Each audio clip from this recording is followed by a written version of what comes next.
আজকের গল্প এক স্বপ্নের পূরণ।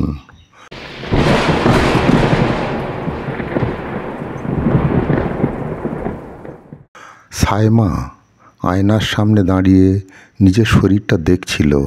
শরীরের বাঁকগুলো তার পছন্দ হলেও একটা ব্যাপারে তাকে বরাবরই বিব্রত করেছে, তার স্তনের আকার।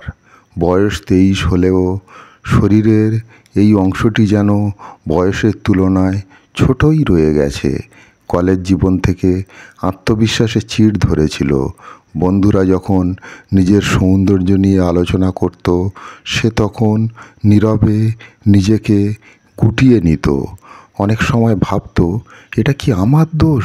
আমি কি কিছু করতে পারি? কিন্তু উত্তর খুঁজে পায়নি। জিম, ব্যায়াম, দুধ কলার ডায়েট সব কিছুই চেষ্টা করেও কোনো ফল মেলেনি। একদিন অনলাইনে এক ফোরামে সে হোমিওপ্যাথির একটি ওষুধের কথা জানতে পারে, স্যাবাইনা। এটি নাকি এমন রোগীদের জন্য কার্যকর যাদের স্তনের আকার ছোট, ঠিকমতো বৃদ্ধি হয়নি, কিংবা হরমোনজনিত ভারসাম্যহীনতার কারণে বিকাশ বাধাগ্রস্ত হয়েছে। পরামর্শ নিতে গেল একজন অভিজ্ঞ হোমিওপ্যাথি চিকিৎসকের কাছে। ডাক্তার তার শারীরিক গঠন দেখে খাদ্যাভ্যাস এবং অন্যান্য উপসর্গ জিজ্ঞাসা করলেন পুঙ্খানুপুঙ্খভাবে। তোমার কি মাসিকের অনিয়ম আছে? সায়মা মাথা নাড়ল। হ্যাঁ, মাঝে মাঝে দেরিতে হয় আর খুব কম আসে। কোনো ব্যথা বা টান অনুভব করো? মাঝে মধ্যে হালকা টান লাগে, কিন্তু খুব বেশি নয়। ডাক্তার হাসলেন। তাহলে সাবাইনা তোমার জন্য বেশ ভালো কাজ করতে পারে। এটা শুধু স্তনের বিকাশেই সাহায্য করবে না, বরং তোমার হরমোনের ভারসাম্য ঠিক করতে কার্যকর হবে। সায়মা প্রতিদিন নিয়ম করে সাবাইনা নিতে শুরু করলো। শুরুতে খুব একটা পার্থক্য বোঝা যায়নি, কিন্তু 1 মাস পর হালকা পরিবর্তন অনুভব করলো। একদিন সে আয়নার সামনে দাঁড়িয়ে নিজের শরীর দেখছিল। স্তনের গঠন আগের তুলনায় একটু ভারী মনে হলো।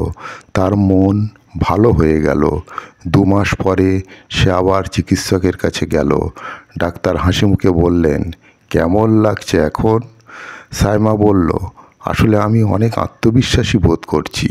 আগের মতো লজ্জা লাগছে না। মনে হচ্ছে আমি ধীরে ধীরে স্বাভাবিক হচ্ছি। 6 মাস পর সায়মা নিজেকে সম্পূর্ণ নতুনভাবে আবিষ্কার করলো। শুধু বাহ্যিক পরিবর্তন নয়, তার ভেতরে আত্মবিশ্বাস অনেক বেড়ে গিয়েছে। একসময় আয়নার সামনে দাঁড়ানোটা তার কাছে এক হতাশার কারণ ছিল, কিন্তু আজ সেটাই তার আত্মবিশ্বাসের প্রতিচ্ছবি হয়ে উঠেছে।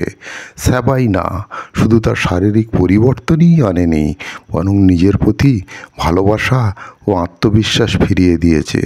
এখন সে নিজের সৌন্দর্যকে উপভোগ করে, আয়নার সামনে দাঁড়িয়ে হাসে, একটা নতুন আশার আলো নিয়ে।